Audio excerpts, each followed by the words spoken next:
Z boje s rakovinou na vrchol Vuelty. Torstein Thren. Ještě před pár lety běžný profesionální cyklista a pak přišel šok, který mu převrátil život.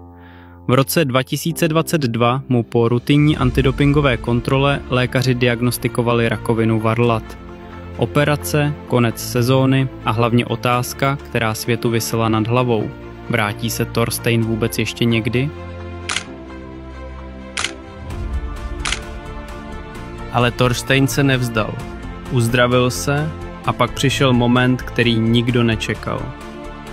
Na Vuelta a España 2025 po brutálním úniku v 6. etapě se Torstein Thren dostal do čela závodu a oblékl červený trikot lídra celé Vuelty. Několik dní ho dokázal udržet proti největším favoritům světa a ukázal celému světu, jak silný a vytrvalý je.